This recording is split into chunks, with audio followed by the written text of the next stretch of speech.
boa noite a todos. O Lar Fabiano de Cristo se sente nesse reinício com a primeira palestra, trabalho organizado pelo Departamento Doutrinário.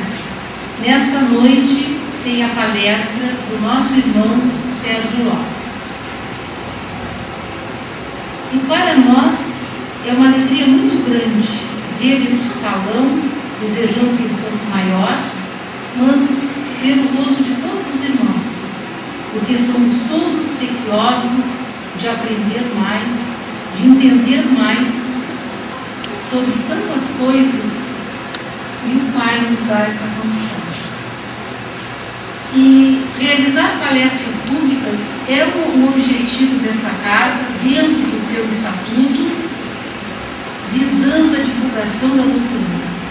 E felizes somos nós que aqui estamos.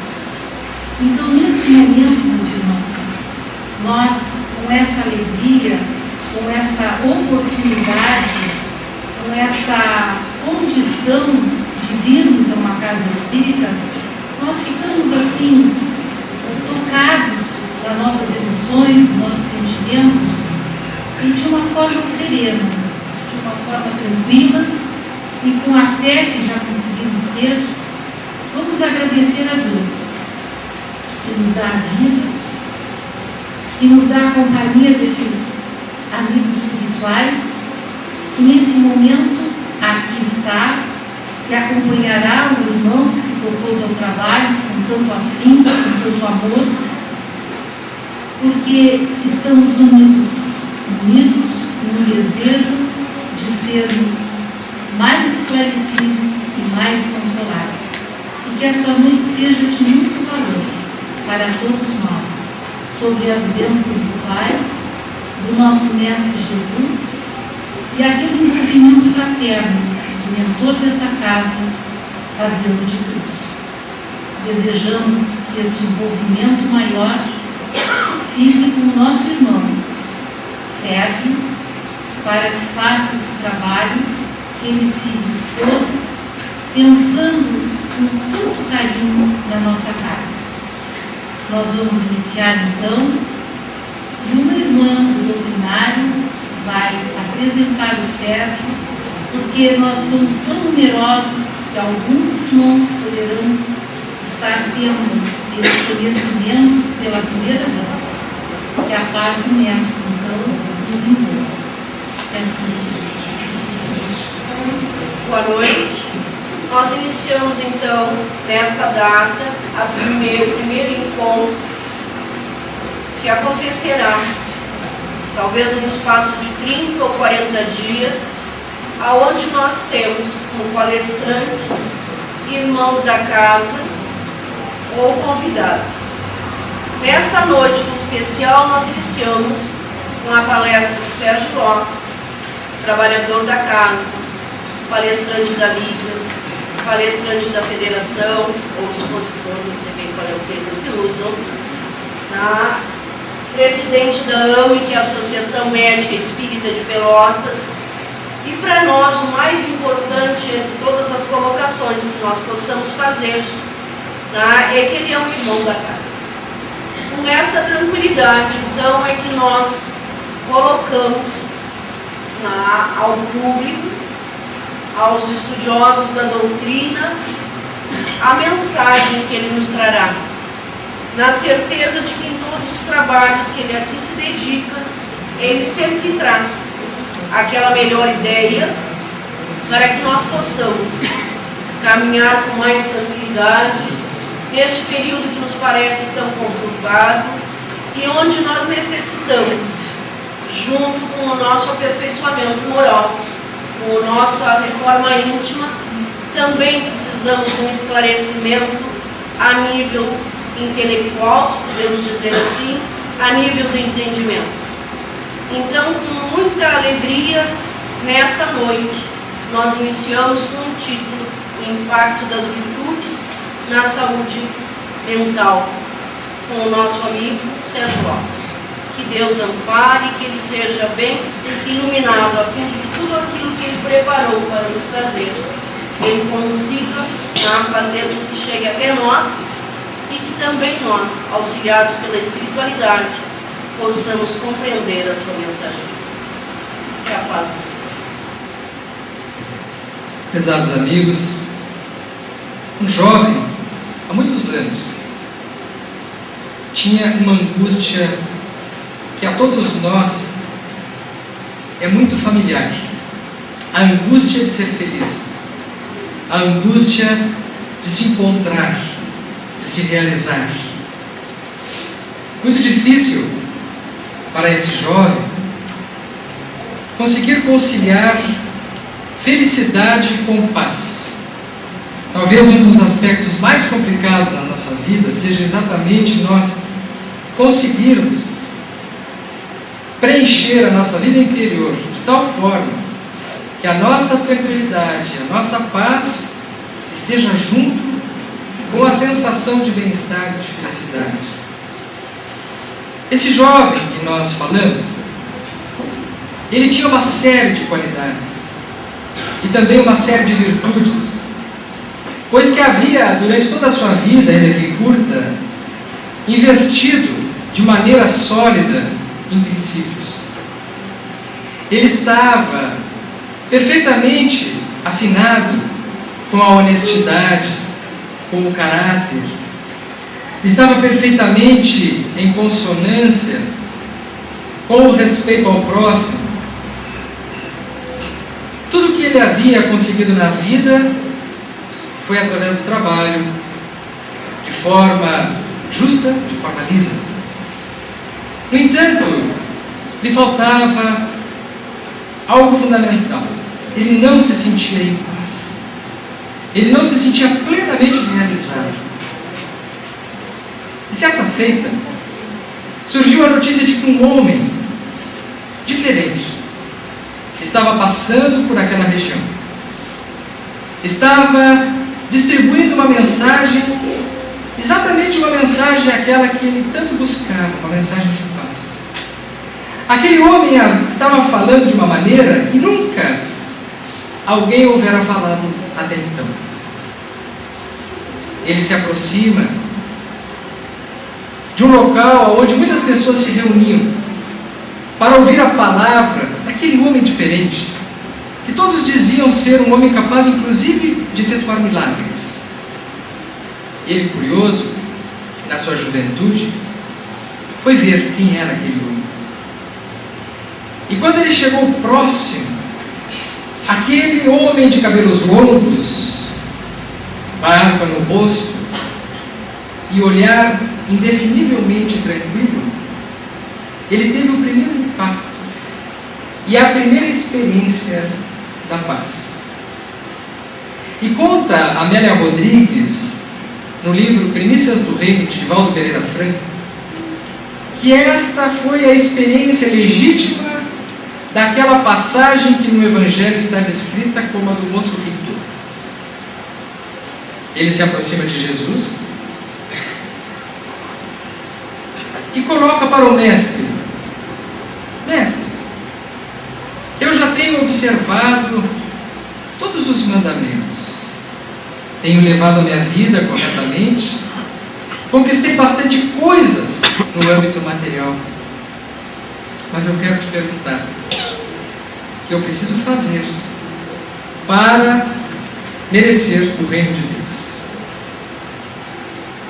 Aquele homem, chamado Jesus, olha profundamente nos olhos dele e, vendo que ele tinha muitos pertences, muitas posses, lhe diz: se queres me seguir, dá tudo o que tu tens, vende os demais e fornece aos pobres, e assim tu imediatamente terás o reino dos céus.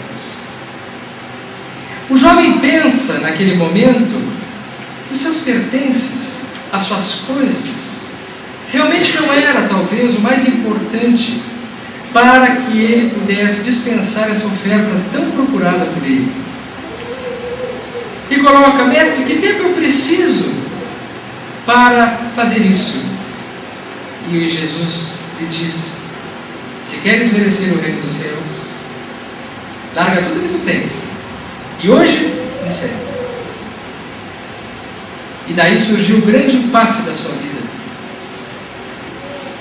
porque ele, daí a 15 dias, conforme a Amélia Rodrigues, estaria participando de uma grande competição, estaria participando daquilo que na sua época, na região da Cesareia, era conhecido como os Jogos, algo semelhante às Olimpíadas dos tempos modernos.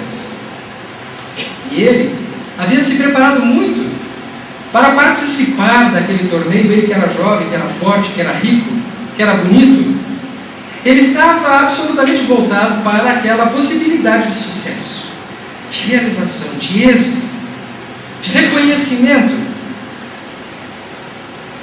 E Jesus, percebendo que talvez esse fosse o bem mais difícil dele se libertar, diz: se queres me seguir, larga tudo que tu tens e segue-me hoje. O reino dos céus não pode esperar. Quem era aquele homem que pela primeira vez olhava para ele, jovem, de uma maneira indizível, de uma maneira profunda, como ninguém antes teria olhado para ele com tanto amor? Aquele olhar de quem olha e enxerga por dentro, não é aquele olhar de quem analisa por fora. Era um olhar diferente. Quem era aquele homem capaz de mergulhar profundamente nas emoções? Ele fica confuso e pensa imediatamente que tudo que ele tinha de material, todos os pertences, todos os bens, todo o dinheiro, todas as posses, todas as aquisições, isso não era nada. Não era o mais importante, porque ele havia trabalhado e conseguido isso com muita facilidade. Ele trabalharia de novo que conseguiria outra vez. Mas aquele homem chamado Jesus propunha que ele deveria seguir naquele momento.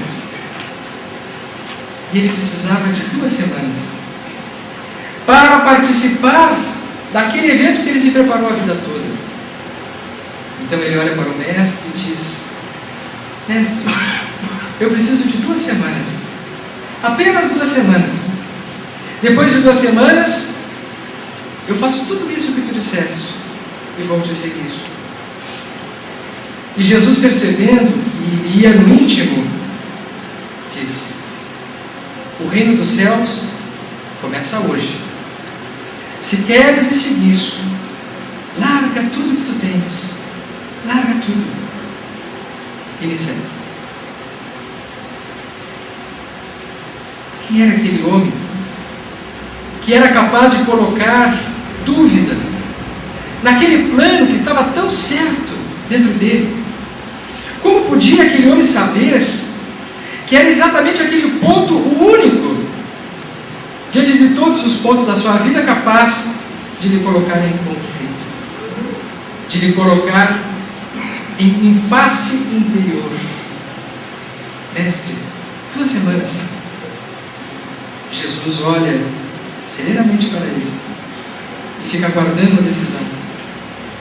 E conta a Nélia Rodrigues que naquele momento que o jovem resolve virar as costas para Jesus e ir em direção aos seus planos, a natureza, como que pressentindo o que vinha pela frente, de forma curiosa e maliciosa, uma brisa sopra e pelas flores e árvores das redondezas escapam as folhas, e flores com pétalas vermelhas caem nos pés de Jesus e do jovem rico, como verdadeiras gotas de sangue a prenunciar alguma coisa que estava por acontecer. Então o jovem sai, vai embora, e Jesus faz uma coisa que era muito comum que ele fizesse na sua vida. Ele senta na raiz de uma árvore e chora. Porque no Evangelho nós vamos encontrar muitas passagens que relatam Jesus chorando, e muito poucas as que relatam Jesus sorrindo. Como que a chorar pelas nossas limitações, por aquilo que ele via desde então, que não éramos capazes de realizar, apesar de ele estar ali, em pessoa, presente. Passam 2 semanas. Começam os jogos na região da Cesareia. Ele era um dos favoritos, porque ele havia comprado cavalos de raça, bigas, para a corrida das competições que eram consideradas as mais importantes dos cavalos, que puxando as bigas iriam ver quem chegaria mais rápido no ponto de chegada. Começavam as apostas, todos estavam apostando quem seria o favorito, e ele era um dos que se destacava, pois que ele tinha por sobre ele a fama, tinha a juventude. As moças da região não poupavam olhares cobiçados em relação àquele jovem promissor. Ele está reunido entre vários competidores de várias regiões, Jerusalém, Roma, todos os recantos da região da Cesareia. Está enfileirado com todas as bigas, ele na dele, muito bem preparados, cavalos à frente. É dada a largada da grande competição, a principal competição de todas. E ele, como era de se esperar, ele larga na frente. E quando ele larga na frente, o público levanta, entusiasmado, em aplausos e gritaria. Ele, inflamado pela adrenalina, corre mais rápido. Os cavalos sentem aquela emoção daquele momento, correm mais rapidamente ainda. Até que, a mais ou menos 300 metros na primeira curva, uma pedra, uma pequena pedra no caminho, mas grande o suficiente para interromper o percurso da roda direita daquela biga. Quando ela bate subitamente naquela pedra, ele é jogado em grande velocidade para fora daquele que era o seu instrumento da vitória. e ao cair ao solo, inevitavelmente as outras carroças, bigas, cavalos que vinham atrás não puderam desviar. E ele descreve, através do relato de Amélia Rodrigues, que ele ainda pôde sentir o gosto de sangue na sua boca, quando ele sentia o seu crânio sendo esmagado pelas rodas das bigas. E naquele momento que ele via, num lapso de segundos, toda a juventude dele, todos os planos, todas as suas intenções se esvaziarem, se escoarem rapidamente por entre as suas forças mais caras e mais vitais, ele podia enxergar ainda o olhar daquele homem dizendo: se queres me seguir, larga tudo que tu tens, porque o reino dos céus começa hoje. O reino dos céus não pode esperar. E ele então sente uma grande paz de poder, ainda que do outro lado, receber a primeira orientação da sua existência do que realmente seja paz. Quem é esse jovem de 2000 anos atrás? Será que ele vive há 2000 anos?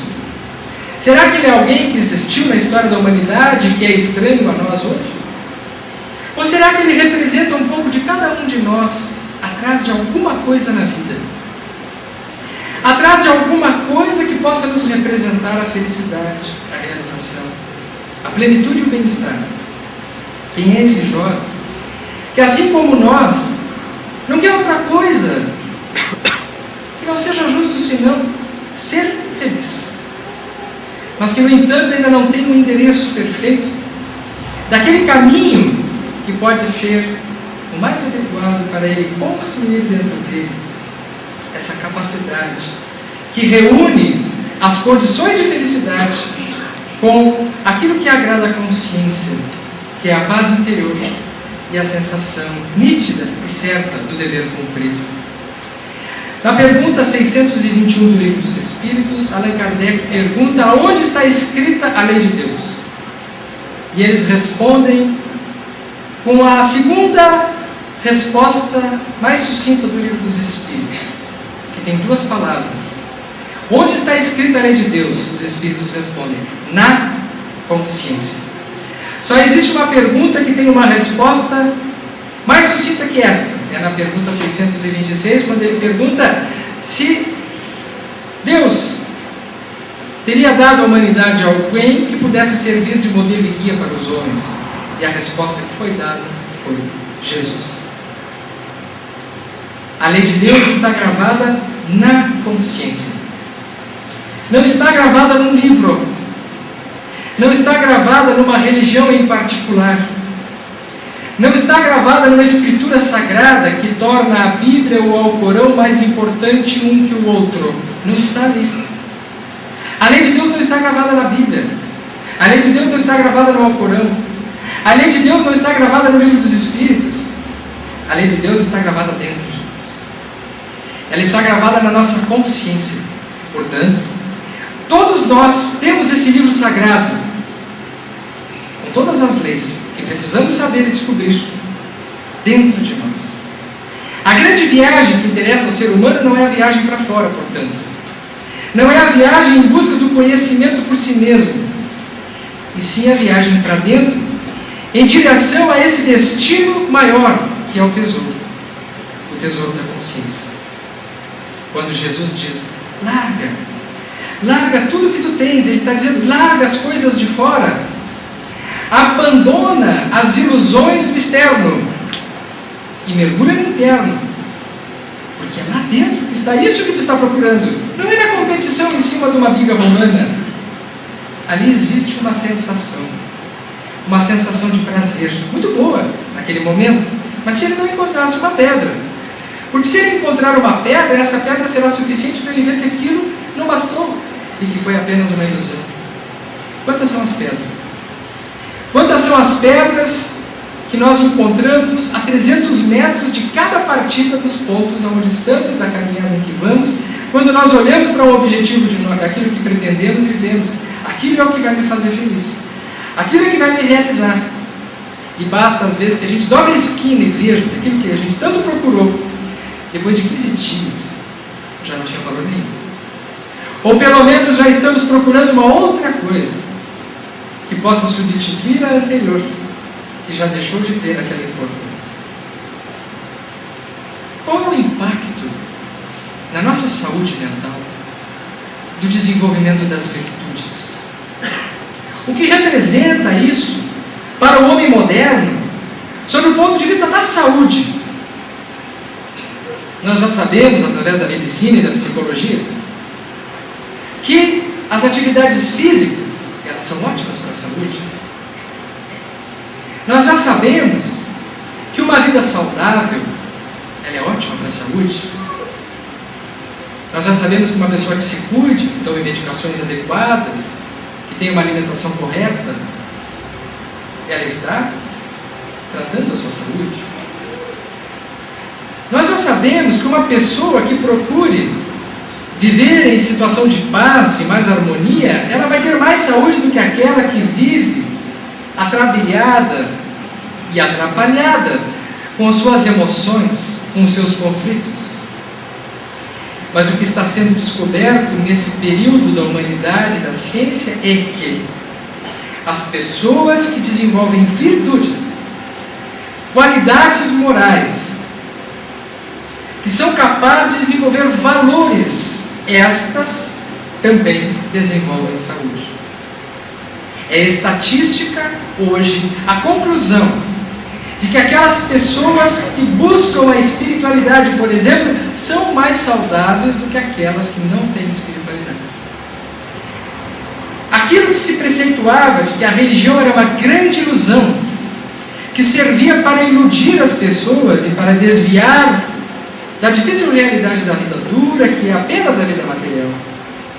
Esta realidade tem estatisticamente demonstrado, através de pesquisas válidas pelos métodos estatísticos modernos, comprovando que aqueles que oram, aqueles que acreditam em Deus, aqueles que têm uma religião, aqueles que buscam valores são mais saudáveis do que os ateus, do que os materialistas, do que aqueles que não acreditam em nada. E não apenas são mais saudáveis no sentido de adoecerem menos, mas vivem mais, têm mais qualidade de vida, têm menos internações hospitalares, usam menos medicação. E são várias as pesquisas, principalmente norte-americanas, daqueles chamados cientistas que não têm tanto compromisso com essa ou com aquela religião em particular, que têm atestado. No mundo inteiro, nos congressos onde estamos participando, e as notícias são numerosas, comprovando o grande valor daquilo que estamos fazendo hoje aqui. Investindo em algo que há 2000 anos aquele homem de um olhar indefinível já dizia: se queres o reino dos céus, que poderia ser traduzido como a saúde mental, a paz, o estado de realização interior, a vida eterna. O reino dos céus começa hoje. Larga tudo que tu tens. Não se trata de largar, tirar as roupas do corpo, largar as coisas materiais, mas largar os apegos, largar as posses psicológicas. Porque nós conhecemos muitas pessoas que têm muito pouca coisa e são muito apegadas.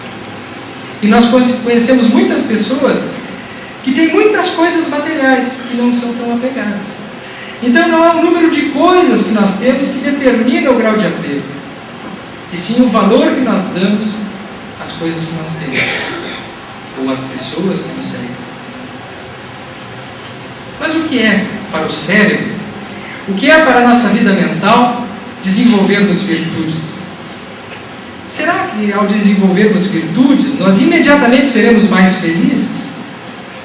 A doutrina espírita nos prepara para a grande realidade da vida espiritual, nos mostrando que no momento que nós investimos na vida espiritual, por exemplo, e na nossa reforma íntima, nós temos uma tendência a evoluirmos e a melhorarmos a nossa vida. No entanto, se nós formos analisar a origem da palavra virtude, virtude vem do advérbio latino vir. Vir significa varão, viril, o elemento que tem força, vem de vis, que também significa a mesma coisa, o elemento forte. Portanto, virtude não é a qualidade daquele que já é bom. Virtude é a qualidade daquele que está se esforçando para ser bom. Virtuoso não é o homem, a pessoa que já conquistou a qualidade que está buscando. Virtuoso é o homem e a mulher que está lutando para conquistar a qualidade que está buscando. Em perfeita consonância com a definição de doutrina espírita, que a doutrina espírita dá de espírita no Evangelho segundo o Espiritismo. Reconhece-se o verdadeiro espírita pela sua transformação interior e pelos esforços que faz para dominar as suas más inclinações. E cita que mais vale termos poucas virtudes sem orgulho do que muitas virtudes com orgulho. Porque se nós tivermos todas as qualidades, mas estivermos ainda apegados às questões do orgulho e do egoísmo, seria preferível que tivéssemos todos os defeitos, mas estivéssemos mais próximos da humildade. Aquele jovem de Jesus, ele era virtuoso em vários sentidos, mas ele ainda não havia se desapegado do orgulho, da necessidade do reconhecimento dos outros, daquela fama transitória, daquele apego a ser olhado de uma maneira narcisista, que fez com que ele se perdesse do ideal maior que estava buscando naquela vida. Então, quando nós estamos desenvolvendo as nossas virtudes, quando nós estamos tendendo a conquistar coisas boas na nossa vida, o primeiro resultado disso não é o bem-estar, não é a paz, não é a felicidade. A primeira consequência, quando nós estamos tentando melhorar a nossa vida, é o conflito, é o desconforto. Ao invés de nós ficarmos bem, nós ficamos mal. Essa é a notícia ruim da noite que eu trago para vocês. E todo mundo que queira se melhorar, não espere no primeiro momento ficar feliz, estar em paz. Porque para nós nos melhorarmos, nós temos que lutar. Contra o quê? Contra nós mesmos. Contra as coisas que nós carregamos. Portanto, o primeiro impacto do desenvolvimento das virtudes na saúde mental é o desconforto, é o conflito, é a divisão. Aliás, Jesus já havia dito: eu não vim trazer a paz. Ele disse: eu não vim trazer a paz, eu vim trazer a espada. Aonde houver 2 ou mais reunidos dentro de uma casa, 2 estarão contra 3, o filho contra o pai contra a filha. E se teremos a casa dividida. Qual é a casa que Jesus está falando? A casa interior. No momento que Jesus se apresenta, estabelece o conflito. Porque Jesus representa o norte daquilo que nós viemos fazer aqui. E a vida material é a grande ilusão, embora ela sirva como instrumento ao nosso progresso, e não significa que nós devemos abandonar todas as coisas materiais para crescermos, mas não podemos viver apenas dela, pois que ela serve como a grande ilusão que nos desvia do grande propósito, que é desenvolvermos as nossas qualidades morais e a nossa saúde. Qual saúde? A saúde física? Às vezes sim, as pesquisas estão mostrando que inclusive esta se beneficia no cômputo geral. No entanto, a saúde que estamos falando é a saúde integral. É a saúde do ser total, daquele que inclui o espírito. E por conta disso, esse é um trabalho mais demorado, esse é um trabalho mais lento, esse é um trabalho de mais esforço, esse é o trabalho do homem virtuoso, esse é o trabalho de todos nós. Todos nós que estamos buscando sermos melhores, nós já somos virtuosos, pelo fato de estarmos buscando. E essa é a notícia boa. Você já pode sair hoje daqui dizendo: eu sou uma pessoa virtuosa, porque na origem do termo inclui a questão do esforço, e eu estou me esforçando. Esforçar-se significa a luta interior, portanto. Quando Jesus fala que trouxe a espada, ele não está falando de uma luta externa. A espada é o símbolo da luta, mas é da luta interior. O ser humano, como não tem coragem de lutar dentro, ele luta fora. Estabelece-se as guerras, os conflitos, as disputas. Se o ser humano tivéssemos coragem de lutar interiormente, nós geraríamos um universo de paz e conseguiríamos suportar a nós mesmos. E por que nós precisamos lutar? Por que nós precisamos nos esforçar para termos saúde?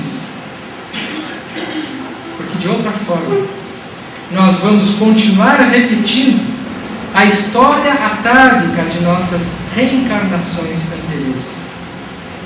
Nós somos herdeiros de um passado espiritual aonde na grande maioria das nossas experiências nós tivemos desacertos, nós tivemos equívocos, por conta da nossa origem instintiva, da nossa origem irracional, da nossa origem pré-racional. Nós estamos mais próximos dos instintos, das leis de conservação, das leis de sobrevivência, da agressividade, do primitivismo, do que do nosso contexto moral, do nosso contexto superior, do nosso contexto moral que estamos tentando alcançar. Através das várias encarnações, segundo Joana de Ângeles, nós fomos automatizando hábitos. O que são esses hábitos? São posturas equivocadas diante da vida. Equivocadas no que se refere ao nosso contexto evolutivo atual. Talvez fossem apropriadas no período do desenvolvimento primitivo, quando o que estava em jogo era a sobrevivência. Os animais e os primatas, quando eles lutavam por alimento, pela sobrevivência.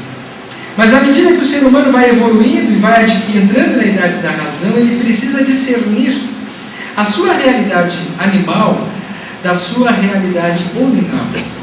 A sua realidade instintiva da sua realidade racional. E se dar conta que a natureza de vínculos, a natureza dos relacionamentos que ele precisa estabelecer, é, portanto, depois de determinado ponto, uma natureza de interação, uma natureza de troca, uma natureza de convivência social, de solidariedade. No entanto, todos nós carregamos dentro de nós, atavicamente, os registros do mal. E Joana de Ângeles diz que o mal está gravado dentro de nós.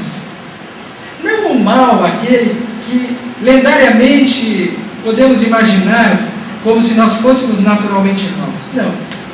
Mas o mal no que se refere à tendência a atitudes primitivas. O mal no sentido do que nos faz sofrer ou faz alguém sofrer. No nosso cérebro primitivo, o nosso tronco cerebral, no nosso inconsciente profundo estão gravadas todas as nossas experiências anteriores, já vividas nas reencarnações precedentes, quando pelo número sucessivo de vezes fomos acumulando experiências que não são as mais adequadas para o contexto em que já estamos.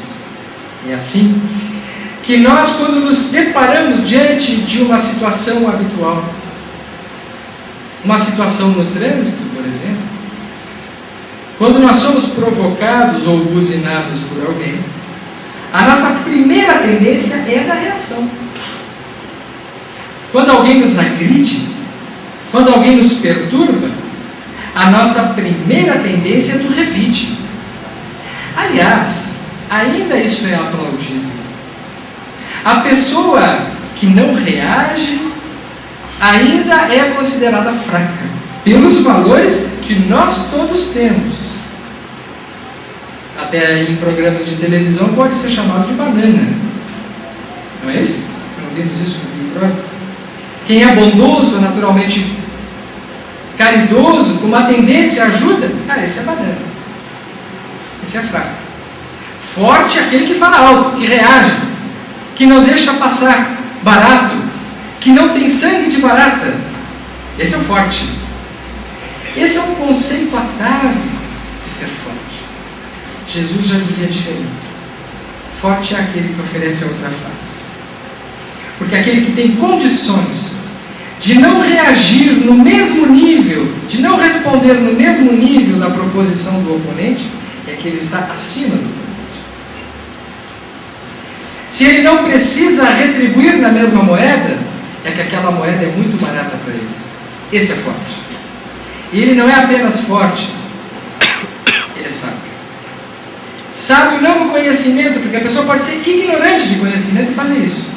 E a pessoa pode ser muito conhecedora e não conseguir fazer isso. A sabedoria que falamos é a sabedoria afetiva, que Jesus chamava de pobreza de espírito. Pobreza de espírito, no dizer de Jesus, é um dos instrumentos mais valiosos da psicologia moderna, que é a humildade. A capacidade de não se sentir mais do que é, de não precisar ser mais do que é. A pessoa que precisa ser mais do que é para os outros, ela é ansiosa. Na raiz da ansiedade e de muitos sintomas ansiosos, de muitas patologias mentais que têm por fundo a ansiedade, tem a expectativa da reação dos outros, da visão dos outros em relação à pessoa. Como é que os outros vão me ver? Os outros estão esperando que eu faça mais. O que os outros vão dizer? Se a pessoa já está desenvolvendo humildade, ela vai dizer assim: se eu não conseguir corresponder às expectativas, eu fiz o melhor que pude. E isso é o suficiente. Não importa o que os outros vão pensar, porque eu me contento com o meu tamanho. Eu estou feliz com a minha condição. Eu não preciso ser aquilo que os outros esperam. Eu não preciso ganhar a competição. Eu não preciso ser rico, eu não preciso ser bonito, eu não preciso ser famoso, eu não preciso ter poder. Porque isso é o que eu espero que os outros enxerguem em mim. Se eu estiver desenvolvendo aquela pobreza de espírito, que na verdade é uma riqueza de espírito que Jesus se referia, eu não me importo com isso. E aí eu posso aceitar o convite de seguir Jesus. Senão eu preciso de 2 semanas para ganhar a competição, para conseguir o aplauso, para ficar mais reconhecido. Portanto, alimentar a minha vaidade, alimentar o meu orgulho. O primeiro passo do Sermão da Montanha é, portanto, bem-aventurados os pobres de espírito, porque deles é o reino dos céus. É a primeira virtude, sem a qual nenhuma outra se consegue.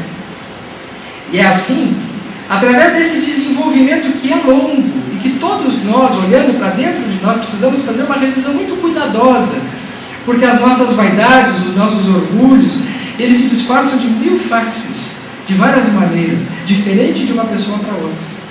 Às vezes nós olhamos uma pessoa e achamos, essa pessoa é humilde, porque ela tem a aparência de simples. Mas basta que a gente diga isto dela, em relação a alguma coisa que ela não concorde, ela se transforma num leão. Tocou no seu orgulho. E às vezes, por trás de uma reação como essa, nós vamos encontrar alguém que até já está se esforçando em nos sentir esse valor, mas ainda não deu o primeiro passo. O primeiro passo em direção à superação de si mesmo, a luta interior, a paz, que Jesus dizia que era uma paz batalhada, uma paz com espada, uma paz de quem conquista por si mesmo a sua reforma interior. É assim que nessa caminhada do desenvolvimento das virtudes, não há como nós buscarmos melhorar sem estarmos prontos para primeiro piorar. Para uma melhora, primeiro uma piora. O que é a piora? É um certo grau de sofrimento. É uma certa angústia, é um certo mal-estar. A pessoa precisa, no mínimo, renunciar a algumas coisas que lhe são caras na vida. É impossível que a pessoa consiga levar o desenvolvimento espiritual sem conseguir abdicar, abrir mão de alguma coisa da sua vida ou do seu conforto. Uma pessoa que, como vocês, saíram de casa num sábado à noite para ouvir uma palestra, vocês estão abdicando de ficar com a família, de terem ido num outro local. Alguns podem até ter deixado de vir por outros motivos, enfim, mas quem veio acabou sim fazendo um esforço para organizar as coisas em casa, para deixar de lado talvez uma programação que estava combinada, o convívio com a família. Quantos saem às vezes em conflito com quem ficou, mas até sábado. No entanto, quem veio está buscando alguma outra coisa diferente daquilo que o mundo moderno oferece em abundância. Aquilo que a doutrina espírita se propõe a oferecer, que são os valores morais e espirituais. Porque nós acreditamos. Não, nós não acreditamos. Nós temos certeza que no momento que nós introjetamos esses valores e essas virtudes, passado o primeiro momento de um certo sofrimento e dificuldade, advém aquilo que surge sempre depois do que é merecidamente conquistado através do esforço, que é o prêmio, a conquista de alguma coisa melhor. Uma pessoa que queira se desenvolver fisicamente, como por exemplo os que estão em pé aqui hoje, são mais virtuosos dos que estão sentados. Vocês podem ter certeza que ao final da palestra vocês vão ter evoluído mais do que os que estão sentados. E sirva de consolo, pelo menos para as pernas de vocês. Por quê? Porque uma musculatura, para se tornar mais firme, ela precisa de um certo grau de tensão, ou não. Quem vive sempre sentado, o que acontece com as pernas? Enfraquecem. A medicina, os professores das ciências físicas, da educação física, estão constantemente aconselhando: façam caminhadas, façam alguma atividade física, mexam-se. Por quê?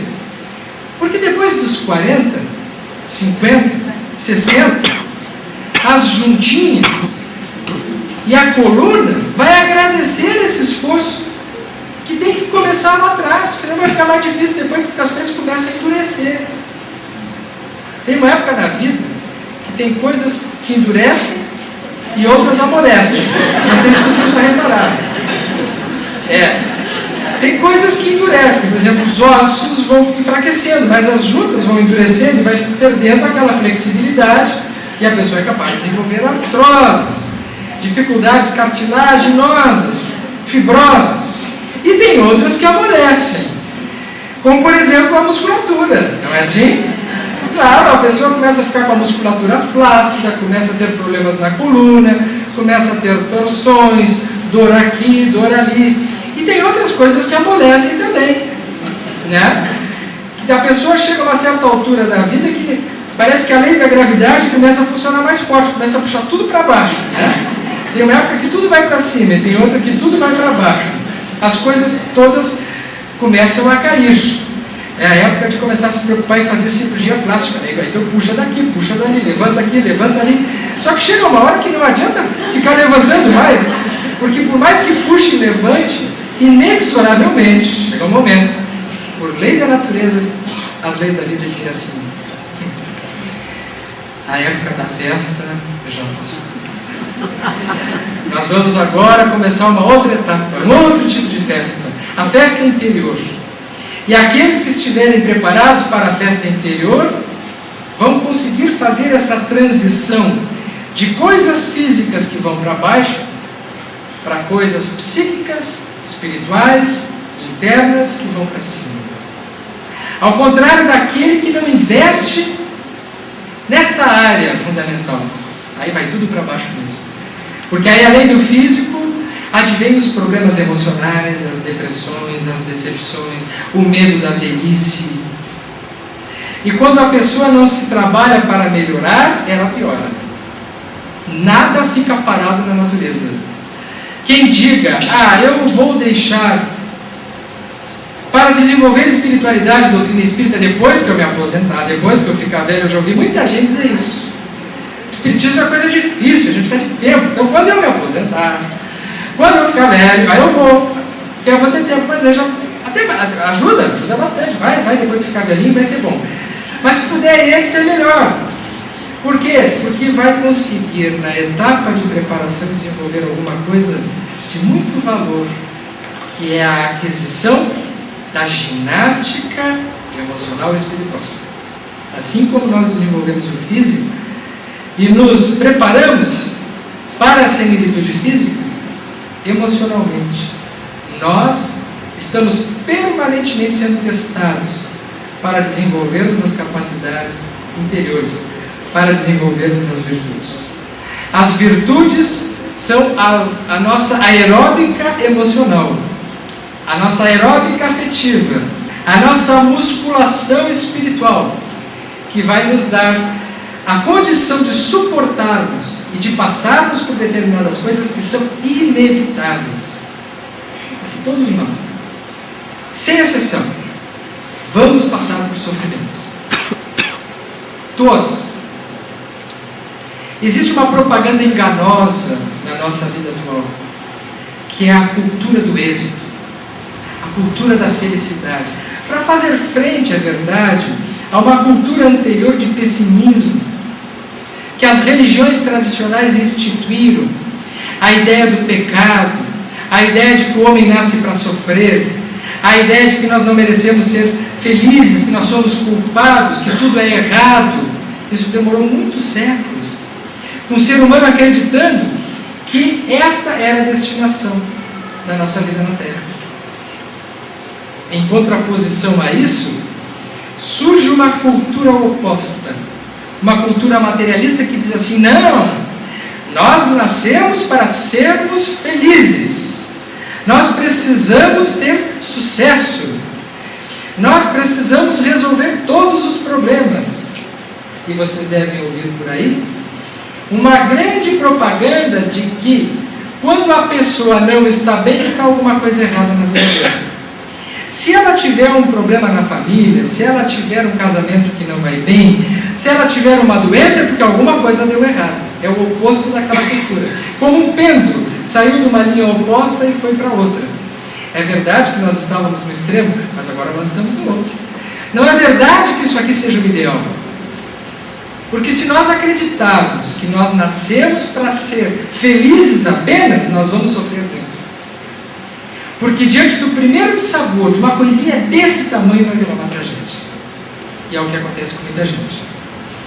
A pessoa casa, 2 meses depois está pensando em separar.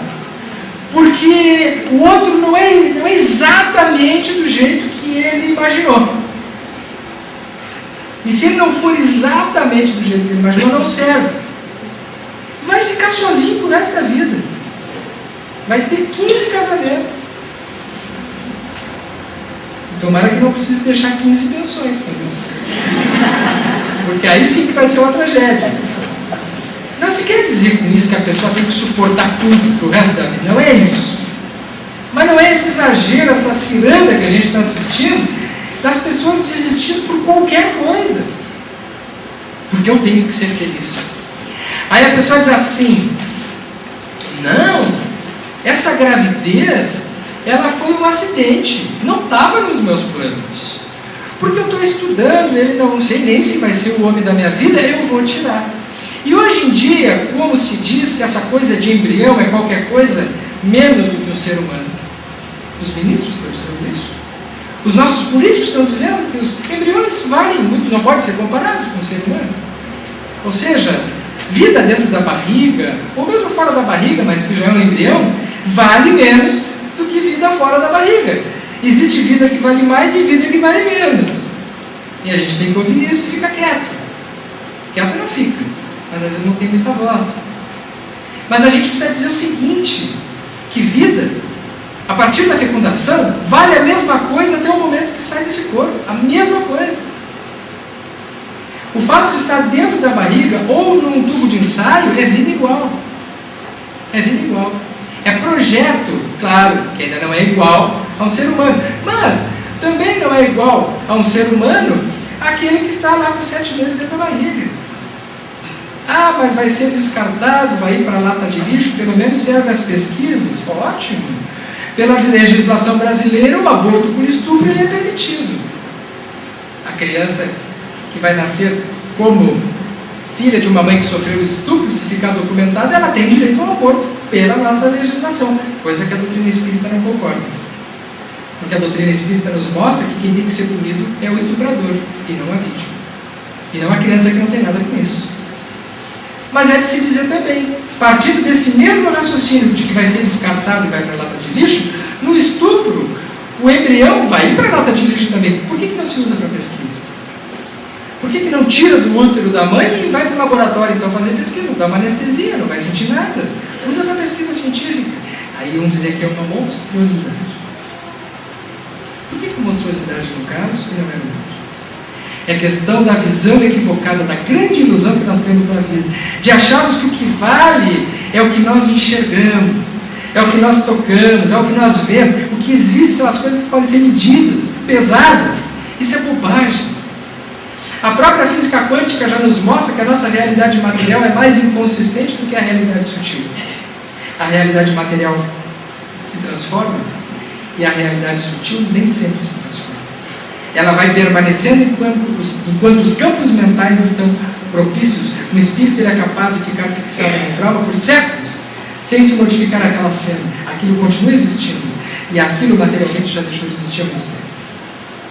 Mostrando que a nossa realidade profunda é a grande realidade, a verdadeira. A outra é a maia, é a ilusão.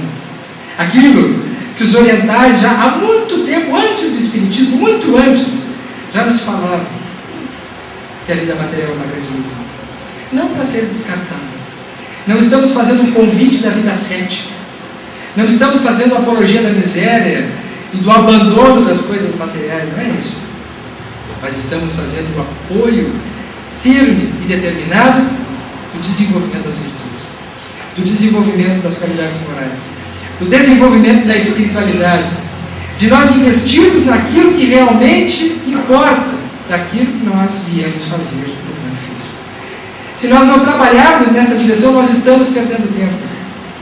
Nós nos esquecemos das nossas vidas anteriores ou das nossas existências anteriores. Nós nos esquecemos da vida que nós tivemos antes de vir para o plano físico. Nós apagamos momentaneamente. Mas nós já tivemos vários desencarnos em que nós nascemos em várias encarnações, nos propondo a isso que nós estamos conversando hoje. E não conseguimos. Então já chega o momento de nós olharmos para aquele homem que se apresenta de cabelos longos e diz: se quiseres atingir o reino dos céus, larga tudo que tu tens e me segue, porque o reino dos céus começa hoje, começa agora, nesse momento, no momento em que eu compreendo que ficar preso a mágoas, que ficar preso a ressentimentos é um envenenamento interior. Quando a gente não esquece uma situação anterior, o grande prejudicado somos nós. Nós ficamos envenenados, torcendo que o outro morra. E o veneno está dentro de nós. Se liberta de um peso que ela vai carregar enquanto ela estiver no plano físico e depois que ela passar no plano espiritual. Isso vai fazer com que ela atrase a sua evolução. Vai fazer com que ela não consiga ser feliz. Vai fazer com que ela não se desenvolva. Nós conhecemos muitas pessoas,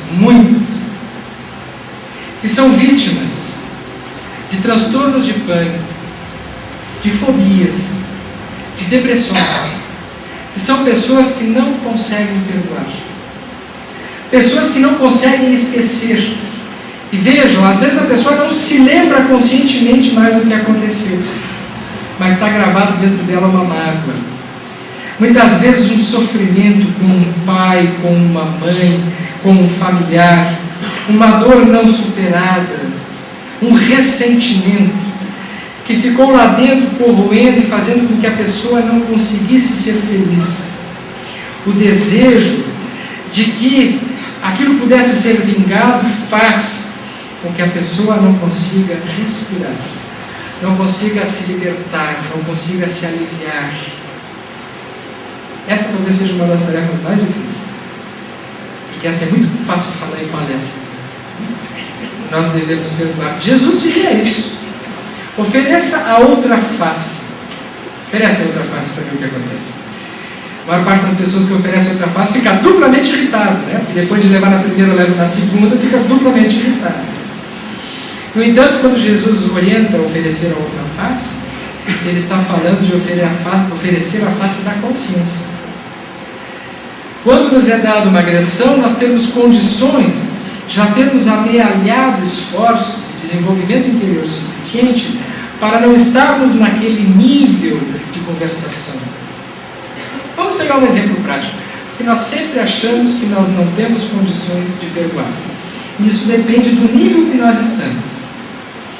Se uma pessoa se aproxima de nós e pisa no nosso pé, imediatamente a nossa tendência natural, porque nós somos herdeiros dos nossos instintos, é o da reação, de ficarmos bravos, ficarmos irritados com aquilo. Quem é esse desaforado que pisou no meu pé? E a gente se vira. Ainda mais se for um pisão daqueles de ônibus cheio, né? Assim, então, a pessoa chega e coloca todo o peso em cima do sapato novo, né, da pessoa. Aquilo ali já era um estado de irritação, de raiva muito grande. No entanto, eu pergunto para vocês, se vocês olham para o lado naquele exato momento e vocês veem que a pessoa que pisou no pé de vocês é cega, ela é cega. O que acontece com a raiva? Ela se transforma em compreensão. Ele pisou no meu pé não é porque ele quis, foi porque ele não enxergou. E imediatamente a gente engole, resolve, transmuta, transforma e é capaz inclusive de dar o braço para ajudar a pessoa a caminhar, não é isso? Nós somos capazes de coisas incríveis, mostrando que se nós tivermos consciência, compreensão, nós somos capazes de ter outras reações. No exemplo, o nosso motivo é nos darmos conta que a pessoa é cega. Vocês se lembram de Jesus quando ele dizia: Pai, perdoai-lhes, porque eles não sabem o que fazem. Tendes olhos e não vedes. Ele nos falava de uma cegueira moral das pessoas. Se nós desenvolvermos as nossas virtudes, nós vamos ter algum sofrimento, mas nós vamos estar trabalhando para desenvolver um outro tipo de visão em relação às coisas que nos acontecem.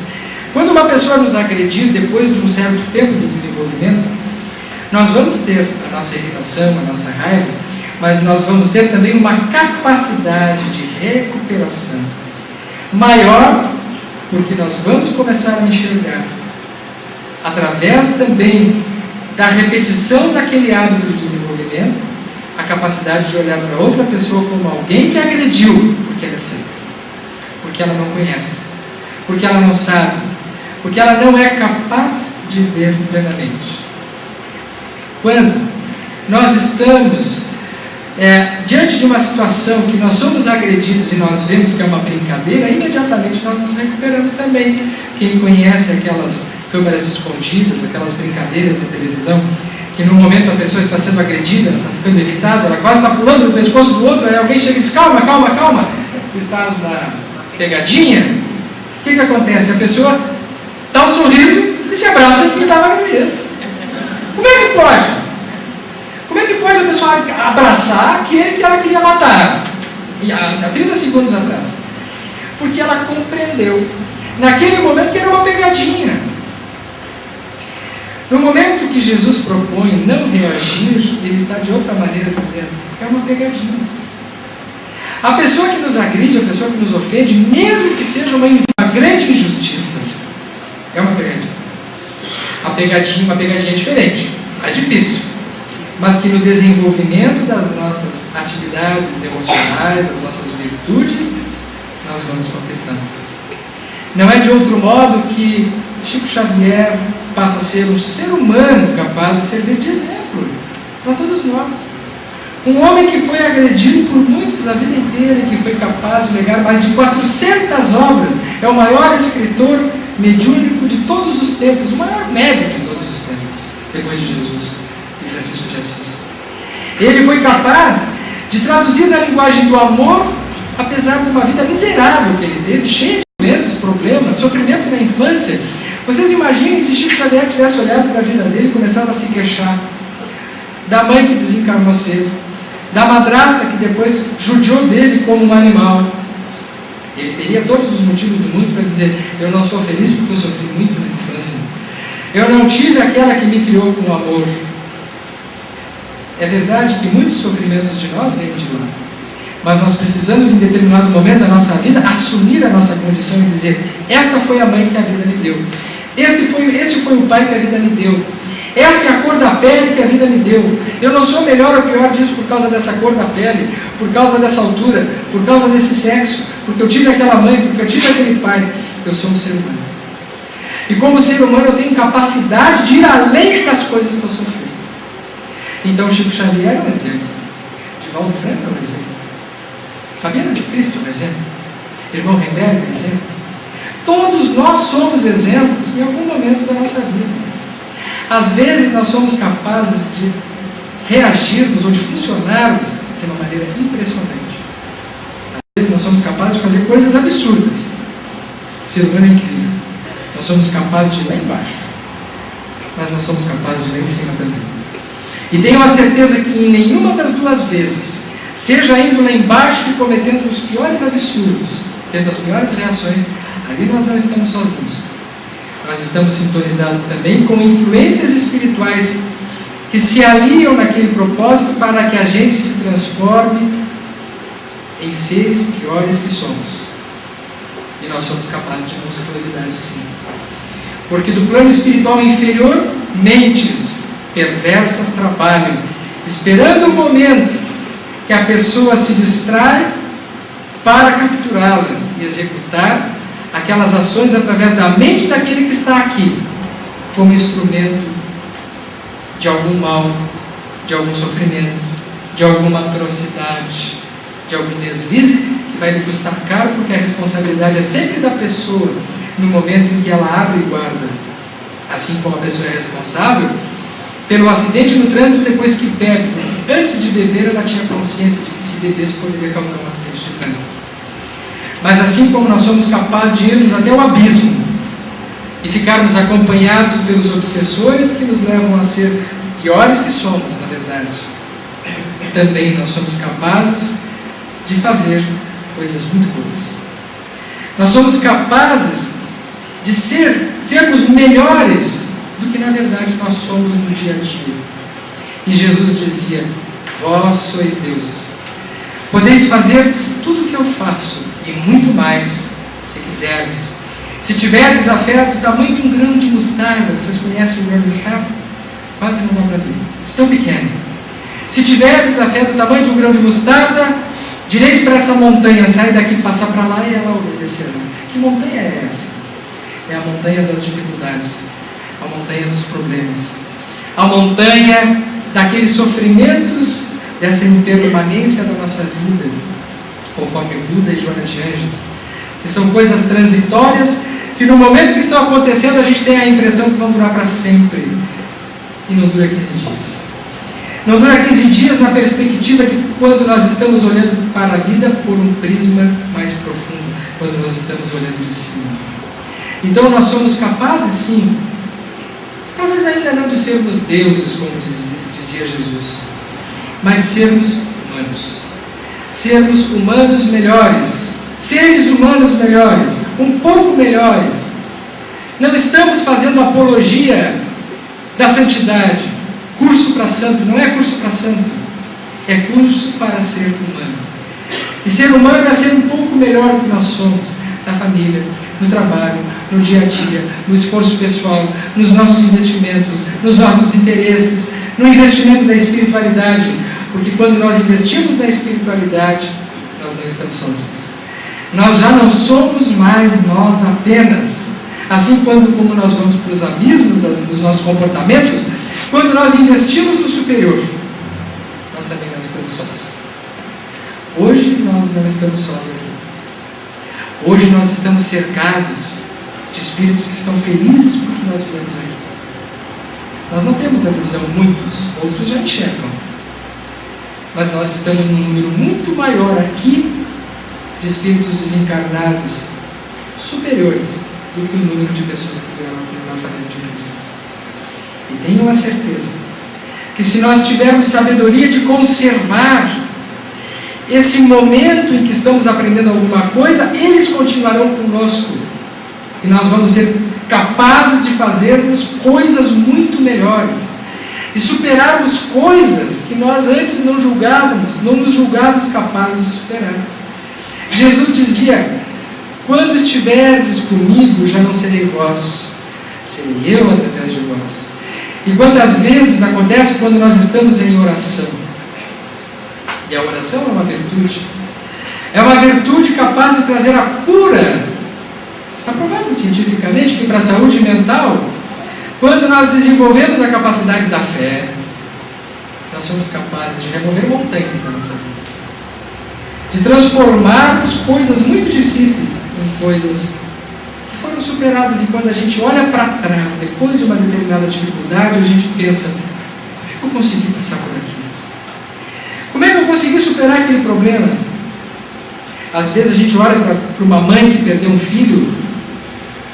Às vezes a gente olha para alguém que teve uma doença de longa duração e pergunta: como é que suportou aquilo? E nós lembramos de Jesus: quando estiveres comigo, já não serei vós, serei eu através de vós. Então já não estamos sozinhos, já não somos nós somos capazes de sermos mais do que somos. Esta é a grande mensagem. No desenvolvimento das virtudes, nós não estamos sós. É aquilo que a doutrina espírita está nos mostrando a todo momento, que vale a pena nós nos melhorarmos. Mesmo que as pessoas digam que isso é uma coisa supérflua, que não vale a pena, que os outros vão passar para trás, que o mundo é dos vivos. Não acredito nisso. Porque ao final das contas, a ilusão do esperto dura 15 dias. 15 dias simbolicamente como durou a ilusão do jovem. Depois disso surge uma pedra no caminho e o que ficam são os valores que nós desenvolvemos. Quando chega um determinado momento da nossa vida e nós vemos que esses investimentos valeram a pena, nós somos capazes de olhar para tudo que temos e sabemos que o que vale a pena são as coisas que nós carregamos dentro de nós. Tudo aquilo que nós carregamos de fora perece, passa, se transforma, inclusive as pessoas. Nós nos apegamos tanto às pessoas. Nós achamos que não vamos conseguir viver sem as pessoas. E as pessoas são importantes. Acho que as pessoas são muito mais importantes que as coisas, não tem dúvida. Mas as pessoas não devem ser tão importantes a ponto de nos escravizarmos a elas. Elas devem ser companheiros de caminhada para servirem a nós e nós servirmos a ela num propósito maior, que é o propósito evolutivo.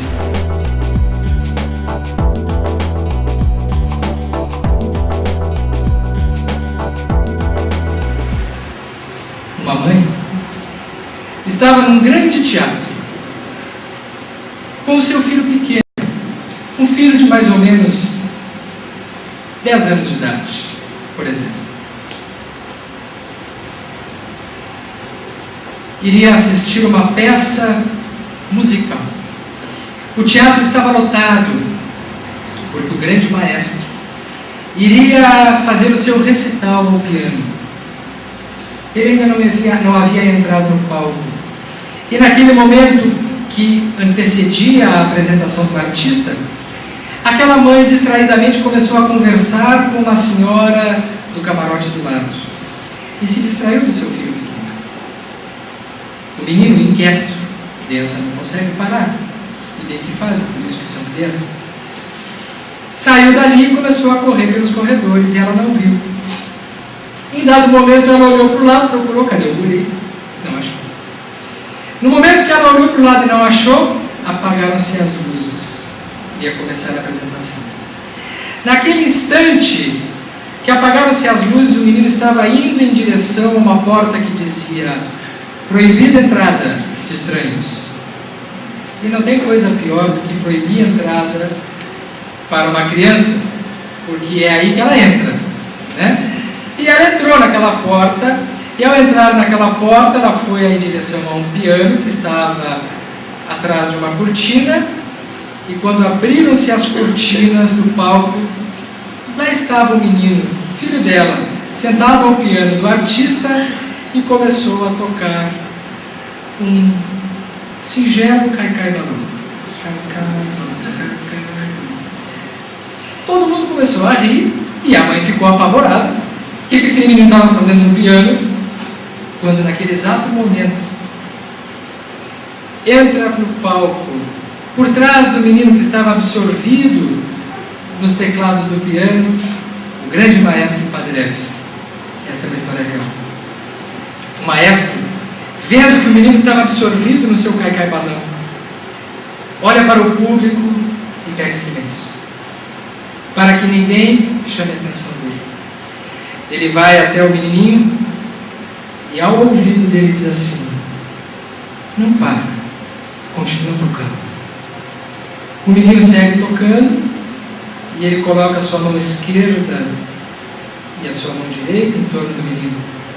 E em torno daquela peça musical singela, ele faz a base do piano com a mão esquerda e um solado extra com a mão direita, transformando aquela música tão simples numa peça de arte, numa sinfonia.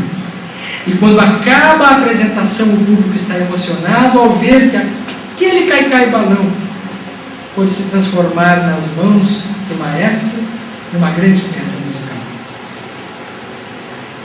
Na nossa vida, todos nós estamos apresentando para a humanidade um cai-cai-balão. Mas se nós continuarmos tocando, se nós continuarmos nesse propósito, o grande maestro vai abrir os braços em torno de nós e vai executar uma grande sinfonia. Não para. Continua tocando. Mesmo que esse continuar tocando seja atrás de um emprego comum, mas que seja o cai-cai-balão da honestidade, da decência, que seja o cai-cai-balão do respeito, do valor, da virtude da decência.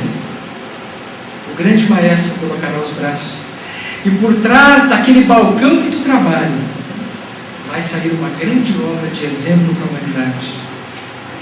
Se tu trabalha num centro espírita e talvez não seja um orador com uma fluência tão fácil, que também não vai estar sozinho, está trabalhando na portaria. Fabiano de Cristo trabalhou na portaria. Não para. Continua tocando.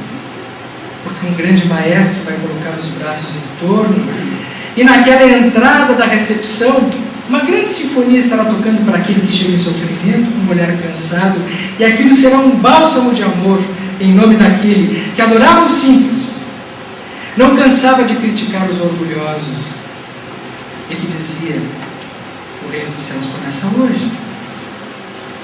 Se na tua vida as coisas não estão bem e está naquele momento de desistir, talvez algum de vocês tenha vindo hoje aqui com a coisa na cabeça assim: eu vou lá para ver o que ele tem para dizer, porque eu já estou quase desistindo, eu quero ver se tem alguma resposta. Você sabe qual é a resposta? Tu sabe qual é a resposta? Não para, continua tocando, porque um grande maestro nesse momento vai fazer com que tu não esteja sozinho. Às vezes parece que é muito tempo, mas logo depois de um esforcinho a mais, as coisas começam a se modificar, porque na vida tudo passa. Mesmo aquelas coisas que parecem que não vão ter fim. Às vezes é um teste para que na nossa paciência, no desenvolvimento dessa grande virtude da resignação, do esforço, da continuidade, a gente tenha o prêmio logo depois da gratificação do dever cumprido e do resultado na nossa vida. Se já estivermos prontos, ou pensando que estamos prontos, para partirmos para o outro lado, que não temos mais nada que fazer aqui, já estamos fazendo quase coisa nenhuma, achando que estamos sozinhos no mundo, que não temos mais nada para mostrar para os outros, porque a idade chegou para nós. Não para. Continua tocando, porque o grande maestro não escolhe a idade, ele não escolhe a música, ele não escolhe a cor da pele, a condição, o sexo, a religião. Ele só pede uma coisa: executa o teu caminho. Por mais simples que seja, não precisa mais do que isso. Aqui ele abre os braços, ele abraça, assim como ele abraça a cada um de nós nesse instante, para dizer que todos nós temos nome em tudo.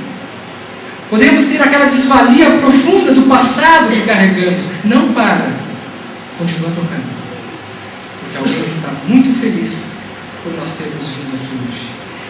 E abre os braços no amparo da espiritualidade para aplaudir a iniciativa e dizer: continua tocando, porque nós não estamos sós.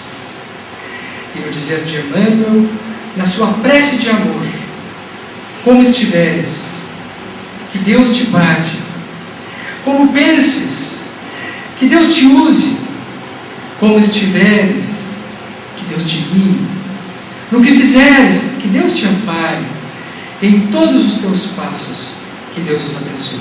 Um forte abraço a todos, muito obrigado.